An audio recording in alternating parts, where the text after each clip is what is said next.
Bonjour et bienvenue sur le plateau de l'émission L'autre approche. Cette plateforme qui tente de répondre aux questions de la jeunesse, aux défis de la jeunesse et qui tente d'apporter des solutions à ces différents défis. Pour ce numéro, nous allons aborder un sujet qui concerne tout le monde, un sujet qui concerne aussi les jeunes, l'entrepreneuriat. L'entrepreneuriat, qu'est-ce que c'est? Qui peut entreprendre? Comment également entreprendre sont des questions auxquelles nous allons tenter de répondre afin d'éclairer l'opinion sur ce que c'est que l'entrepreneuriat. Alors, pour aborder le thème sur l'entrepreneuriat, nous avons comme invité, il est enseignant, il est responsable du centre de formation Le Repère des Jeunes, il est également le directeur du département des jeunes de l'église baptiste zone Agapé. Il s'agit de M. Amévor. M. Amévor, soyez la bienvenue sur notre plateau. Merci. C'est un plaisir de vous retrouver aujourd'hui. C'est également un plaisir pour moi aussi d'être invité sur ce plateau aujourd'hui. Alors, nous allons rentrer dans le vif du sujet. Quand on parle d'entrepreneuriat, qu'est-ce que c'est? Ok, merci. Quand on parle d'entrepreneuriat, l'entrepreneuriat désigne le fait de mener une activité dont on est soi-même l'initiateur. Donc c'est une activité économique qui a principalement pour but la satisfaction d'un besoin particulier. Et cette activité tente à répondre à un besoin précis dans un domaine. C'est ça. Vous avez parlé d'une activité dont vous êtes l'initiateur. Voilà. Est-ce que ça veut dire que tout le monde peut être entrepreneur? Et à cette question, je dirais non. Tout le monde ne peut pas être entrepreneur. Il y a des gens, ils essaient de faire certaines activités, mais quand on parle de l'entrepreneuriat, ça a beaucoup de niveaux. Par exemple, si nous voulons rentrer dans l'armée maintenant, il y a des critères. Il faut avoir une taille, il faut avoir telle forme, tout ça. Donc, de la même manière, pour entreprendre, il faut certaines choses. Donc, tout le monde ne peut pas être entrepreneur. Tout le monde ne peut pas être entrepreneur. Voilà. Alors, quels sont les critères à remplir pour devenir entrepreneur? En tout cas, pour être un entrepreneur ou bien un vrai entrepreneur, il faut certaines qualités. Et ce sont ces qualités-là qui feront de vous un vrai entrepreneur. S'il faut citer certaines de ces qualités, premièrement, nous allons dire, par exemple, la volonté. Pour entreprendre, il faut la volonté. Il faut décider soi-même de faire une activité, ou bien il faut décider soi-même de faire quelque chose pour sortir d'une situation. Donc, si vous n'avez pas la volonté, vous ne pouvez pas entreprendre. À part la volonté, par exemple, il y a la détermination. Lorsque vous voulez entreprendre, ou vous voulez devenir un entrepreneur, et si vous n'êtes pas déterminé, quand on parle de détermination, c'est le fait de savoir là où tu vas. Et sur ce chemin, personne ni rien ne peut te désorienter. Là, tu sais là où tu vas toi-même. Tu es très engagé à y arriver. Il faut parler de la confiance en soi et aussi la confiance en son projet également. Pour être un entrepreneur, il faut être quelqu'un qui dispose de cette confiance en soi. Là. Quand vous n'avez pas la confiance en vous-même, vous n'allez jamais entreprendre. Et vous devez aussi avoir la confiance en votre idée, en votre projet. C'est comme ça que vous pouvez réussir. Voilà. Donc, nous pouvons aussi parler de la rigueur. Un entrepreneur, bien quelqu'un qui veut devenir un entrepreneur, doit être rigoureux. Lorsque tu fais les choses malgré toi, tu ne peux jamais être un entrepreneur. Donc, il faut être un peu rigoureux, il faut être ordonné, il faut être discipliné, il peut être organisé pour devenir un vrai entrepreneur. D'accord. La volonté, la détermination, ça. La confiance en soi, la rigueur. Effectivement. Et toutes ces qualités réunies, je me dis que pour un jeune, il devrait l'avoir en principe. Effectivement. Est-ce que pour un jeune qui doit entreprendre, à part ces qualités, de quels moyens dont il doit forcément disposer avant de commencer l'entrepreneuriat? Merci beaucoup. Vous savez, en matière d'entrepreneuriat, si quelqu'un dit, moi j'ai d'abord les moyens, ou bien moi je dois d'abord avoir les moyens de commencer, très souvent vous n'allez jamais commencer. Et l'essentiel c'est d'être soi-même déterminé à aller quelque part, d'être soi-même engagé à entreprendre, à agir, à initier, à innover. Et là, lorsque vous vous engagez, vous allez forcément trouver les moyens. Vous savez, il y a souvent une phrase que moi je dis, il n'y a pas de vent favorable pour celui qui ne sait où il va. Lorsque vous-même, vous vous engagez dans quelque chose, forcément vous allez trouver des moyens. Et pour entreprendre, on sait généralement que ça commence par une idée. Lorsque vous avez l'idée, vous allez maintenant chercher à voir où est-ce que je peux trouver des moyens pour pouvoir avancer, pour pouvoir faire réussir mon idée. Mais aujourd'hui, par rapport aux moyens, nous attendons très souvent l'argent pour commencer. Il faut que nous puissions savoir que l'argent ne fait pas le projet, mais c'est plutôt le projet qui fait l'argent. Quand vous avez une idée, vous pouvez monnaie cette idée-là pour que ça devienne pour vous une entreprise ou bien une activité. Là aujourd'hui, si moi je veux faire une activité, peut-être que je fais déjà quelque chose qui me génère un peu d'argent, j'ai une idée, je peux commencer et vouloir faire un financement personnel. Là, je peux commencer à épargner un peu pour que j'ai un peu pour pouvoir commencer mon projet. Actuellement aussi, le gouvernement togolais a aujourd'hui beaucoup d'opportunités pour les jeunes. Oui. Ce sont des moyens qui sont là. Et si vous avez connaissance de ces petits moyens-là, vous pouvez facilement entreprendre. Il y a également des concours. On fait des concours de projets. Vous présentez vos projets. Et lorsque le projet est bancable, vous pouvez facilement accéder à des financements qui sont complètement gratuits. Il y en a qui sont quasi gratuits également. Donc il y a ces moyens-là. Et si vous avez aussi une idée très bancable, vous rédigez un plan d'affaires, vous allez vers une institution financière qui peut vous financer lorsqu'elle voit que votre idée elle est géniale. Donc on ne peut pas dire qu'il faut d'abord avoir un moyen avant de commencer, mais il faut avoir la volonté de commencer et les moyens, je crois que ils sont là quand même. D'accord, merci. D'abord l'idée, et après plutôt les moyens. Ouais. Et vous avez parlé d'abord des idées, vous avez également parlé du projet, après vous avez parlé de plans d'affaires. Et il arrive souvent que des gens ont l'idée, mais comment transposer ces idées-là en projet, c'est également un problème pour les jeunes. Comment est-ce que vous pouvez nous aider dans ce sens-là, pour vous en tant que responsable d'un centre de formation européen qui forme les jeunes en entrepreneuriat? Comment est-ce qu'on peut essayer de transposer son idée maintenant en projet ou carrément tel que vous l'avez appelé, je crois que c'est un plan d'affaires? Ok, merci beaucoup. Et vous savez, c'est tout un processus. Et je le disais, le début c'est l'idée. Vous pouvez ne rien avoir.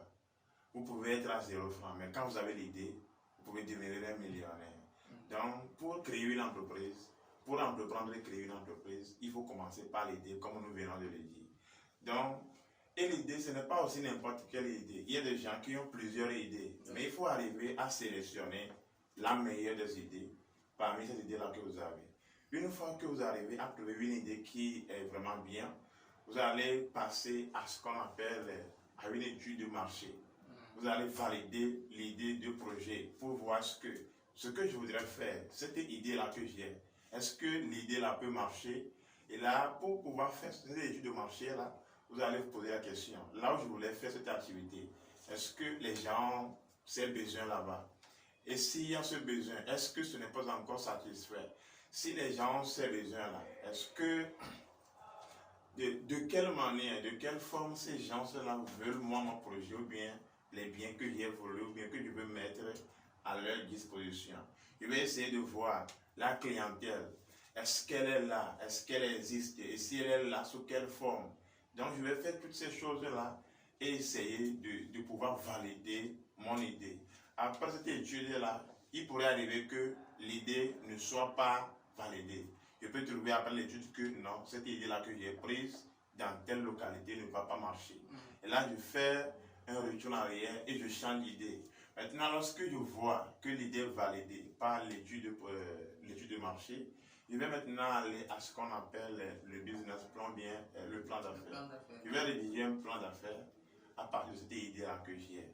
Lorsque je finis de rédiger le plan d'affaires, le plan même c'est quoi? C'est juste comment est-ce que je veux faire mon projet, sa programmation, tout ça là dans le temps, les choses que je voudrais faire, le prix ou bien les prix auxquels je veux vendre mes biens, comment est-ce que je vais commencer, et tout ça là, lorsque tout est planifié comme ça, dans un document, là je vais essayer maintenant de faire aussi ce qu'on appelle le plan financier. Cette idée-là que j'ai déjà mise en plan d'affaires. Comment vais-je maintenant financer ce projet-là? Alors, monsieur, quelqu'un qui veut commencer, qui veut rentrer dans l'entrepreneuriat, est-ce qu'il faut forcément l'apprendre? Est-ce que l'entrepreneuriat s'apprend? Oui. Vous savez, il y a des gens qui, naturellement, c'est comme si ils sont bons en entrepreneuriat. Des gens qui sont innés. Oui, c'est comme si c'est inné en eux. Voilà. Ils prennent tout et puis ils réussissent normalement ce qu'ils entreprennent. Mais il faut savoir que pour vraiment bien entreprendre, pour être serré, il faut apprendre beaucoup de choses. Donc nous allons dire que l'entrepreneuriat s'apprend. Par exemple, nous venons de dire les processus à faire pour pouvoir vraiment mettre en place une entreprise. Avoir une idée, sélectionner la meilleure des idées, rédiger un plan d'affaires et puis commencer. Si tu ne sais pas peut-être lire un plan d'affaires, il te serait compliqué pour toi. Quand tu n'as pas un plan pour ton business, vous allez faire les choses en temps de scie et vous n'allez pas bien exceller. Il y a des gens qui réussissent bien aujourd'hui, mais ces gens-là, quand ils apprennent, ils seront encore très bien dans leur activité. Donc, nous devons forcément apprendre à entreprendre. Si je prends, par exemple, la gestion financière d'une entreprise, lorsque tu sais, ou bien lorsque tu ne sais pas qu'il faut faire un calcul qu'on appelle l'amortissement, vous savez, tu seras peut-être surpris lorsque tu vas voir que tel équipement ou tel équipement n'est plus utilisable. Voilà. Maintenant, parlant de la vraie gestion même financière d'une entreprise, lorsque tu ne l'apprends pas, tu ne vas pas pouvoir exceller parce que dès que tu produis, tu enlèves les charges et que tu as la marge, tu vas croire que c'est un bénéfice pour toi et que tu vas commencer en même temps à gaspiller ça. Donc nous devons apprendre l'entrepreneuriat, surtout sur comment rédiger un plan d'affaires, comment lire et exécuter le plan d'affaires, comment gérer la vie financière de l'entreprise. Et ça va voir même jusqu'au-delà de la gestion des personnels, bien du personnel. Parce que forcément, quand tu entreprends et que ça arrive à un moment donné, tu vas vouloir engager les gens qui vont t'accompagner, qui vont travailler avec toi. Maintenant, quand tu es avec ces gens-là, quelle relation avoir avec ces gens-là? Donc, il faut apprendre tout ça là. La gestion du personnel, donc c'est important et je vois que vraiment, il est nécessaire d'apprendre comment entreprendre. D'accord, merci beaucoup. Oui. Nous allons continuer avec cette question. Nous avons également des thèmes qui parlent de l'entrepreneuriat. Oui. Il y a un thème que nous entendons souvent, bien que nous écoutons souvent parler, c'est l'AGR. Oui. On parle d'activité génératrice de revenus. Quelle est la différence entre ce que nous appelons les AGR et l'entrepreneuriat? Vous savez, quand on parle de AGR, c'est quand quelqu'un mène une activité de production ou bien de vente d'un bien ou service juste pour avoir un revenu. Donc dès que la personne commence une activité comme ça, on dit que la personne entreprend.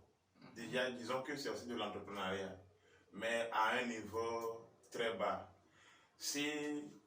Parce que là, à ce niveau, le but de cette activité, c'est juste subvenir aux besoins du ménage ou bien de la famille. Donc, l'auteur n'a pas une idée de l'agrandir, de pouvoir prendre des gens, tout ça. Là. Quand je prends simplement quelqu'un qui vend de la bouillie au bord de la route, nous pouvons dire que cette personne mène une AGR. Parce que c'est juste pour avoir de l'argent, s'occuper de ses enfants, ses petits besoins, tout ça, là, puis ça s'arrête là-bas. Mais quand on parle de l'entrepreneuriat, même dans son vrai sens, c'est lorsque tout ce que nous avons cité au début, vous commencez par une idée et puis vous avez un plan bien défini et puis vous commencez avec une entreprise même. Et là, à ce niveau, ça va jusqu'au niveau formel. Il faut que l'entreprise, vous fondez l'entreprise, vous cherchez à engager les gens. Et puis, à ce niveau, la personne est nourrie par un désir ardent de pouvoir faire agrandir l'entreprise. Alors qu'au niveau de l'AGR, on est juste là pour gagner un pain peut-être quotidiennement. Je crois que c'est là ce qu'on peut dire. D'accord. Donc si la personne mène une AGR, déjà la personne entreprend. Voilà. Le côté formel que vous venez d'aborder aussi est tellement important pour moi. Sûrement qu'on y reviendra dans les autres numéros. Merci. Alors, comment est-ce qu'on peut sélectionner son domaine d'entrepreneuriat? Je veux commencer une activité. Dans quel domaine je dois la commencer? Comment est-ce que je dois la faire? Comment sélectionner son domaine d'entrepreneuriat? Merci beaucoup. Vous savez, toute personne qui veut commencer une activité, forcément va avoir peut-être au début plusieurs idées. Maintenant, pour voir là où tu veux aller, le domaine dans lequel tu veux exceller, ou bien tu veux mener ton activité, il y a un certain nombre de questions que tu vas te poser. D'abord, tu vas te poser la question, quelle est ta compétence? En quoi tu es compétent? Il est mieux d'entreprendre quelque chose là où tu te sens très compétent. Là vous êtes à l'aise. Voilà, là vous êtes à l'aise. Vous devez avoir aussi un domaine où bien quelque part vous avez de la passion. C'est ce que vous aimez faire. Donc, si vous vous aventurez, je vous dis que vous allez vraiment réussir. Il faut aussi voir quelles sont tes expériences passées. Les expériences que tu avais eues de par le passé. Et là aussi, ça va t'amener à trouver un domaine ou bien une idée à prendre pour entreprendre. Il faut aussi voir aussi les opportunités que tu as. Peut-être que moi, je suis quelqu'un, je viens d'une famille nantie, puis nous avons beaucoup de terres. Il faut que ça éveille en moi quelque chose. Qu'est-ce que je peux faire avec ces terres?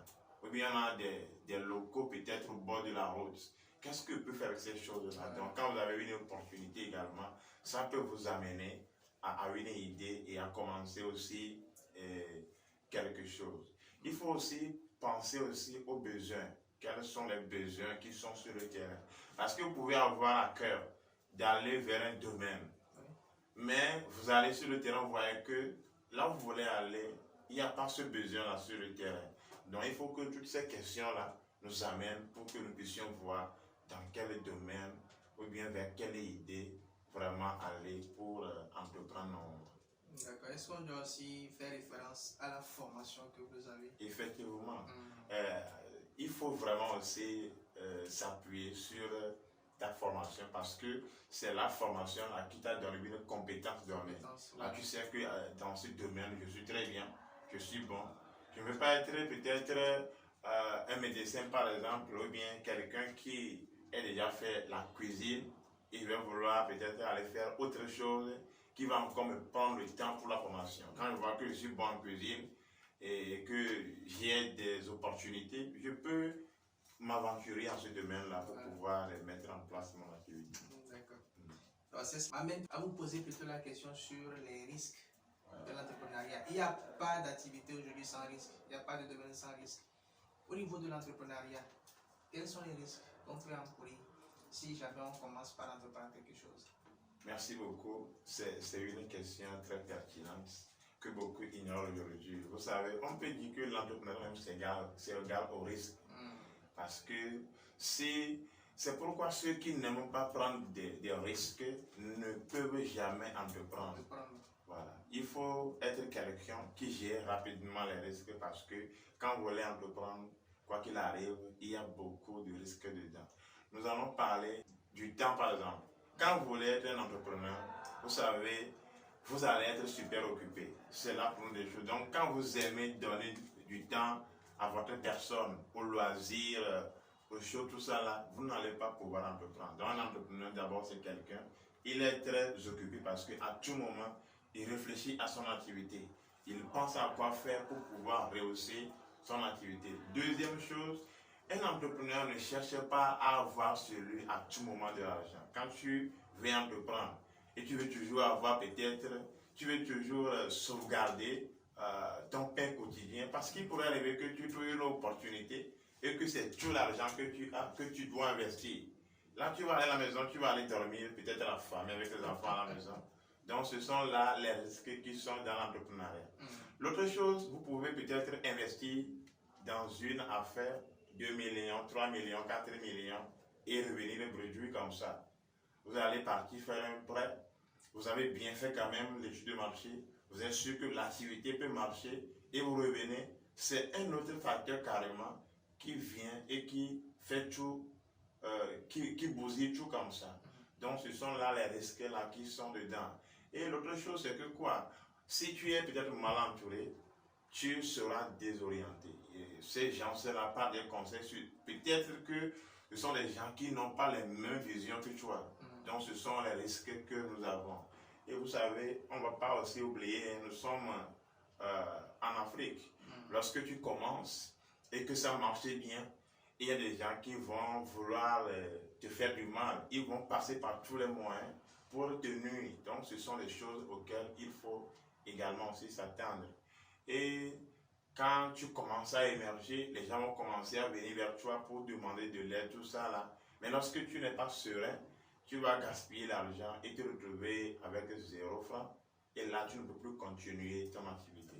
Donc, ce sont là les quelques risques qui sont dans ce domaine-là de l'entrepreneuriat.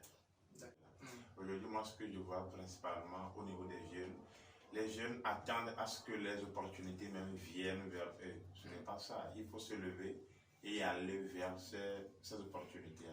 Ce que je voudrais dire principalement à un jeune, c'est d'être déterminé.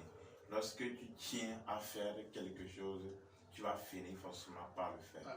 Même dans la Bible, Job a dit, à tes résolutions répondra le succès. Lorsque tu prends la résolution, tu es engagé, tu es décidé à faire quelque chose, on ne voit pas les moyens. Il faut d'abord qu'il y ait la volonté, l'engagement de faire la chose. Tu vas finir par y arriver et les gens vont être étonnés de comment tu as fait pour pouvoir y arriver. Donc que les jeunes soient engagés et que ces jeunes-là soient aussi des jeunes qui cherchent aujourd'hui à apprendre. Parce qu'aujourd'hui, il y a le WhatsApp, il y a beaucoup de choses qui prennent le temps pour les jeunes. Ils n'ont pas le temps pour chercher l'essentiel. Donc que les jeunes s'adonnent à l'essentiel, les choses qui peuvent les faire avancer. Merci. Merci beaucoup. Cherchez l'essentiel, allez plutôt à l'essentiel. Ne pas faire des choses qui ne vous apporteront pas forcément quelque chose. Alors, monsieur Ameva, vous êtes également le responsable du centre de formation, le repère des jeunes. Quelles sont vos actualités? Quelle formation, quel type de formation vous faites? Quel est votre programme exactement? Là, nous avons deux types de formations essentiellement. Il y a la formation en entrepreneuriat et la formation en informatique. Pour la formation en entrepreneuriat, nous accompagnons les jeunes de l'idée jusqu'à la création et même à la phase coaching de leur entreprise. C'est ça. Nous les apprenons à rédiger un plan d'affaires et à comment lire et exécuter également aussi un plan d'affaires. Donc, ça, c'est ce que nous avons au niveau de l'entrepreneuriat. L'autre chose aussi que nous donnons aux jeunes, c'est la formation en informatique. Vous savez, aujourd'hui, le monde est tellement avancé que tu ne peux plus faire quelque chose sans l'informatique. Donc, nous proposons également aux jeunes des formations en informatique. Ça peut être secrétariat bureautique, des formations en gestion de caisse, bureautique simple, des formations en infographie. Donc, toutes ces formations-là sont avec un service pour accompagner les jeunes. Vous voyez le nom même du centre, le repère des jeunes. C'est juste pour orienter les jeunes à se retrouver aujourd'hui parce que vraiment c'est important. Merci pour ce grand partage là que vous venez de nous offrir. Merci à vous aussi. Merci également à ceux qui nous suivent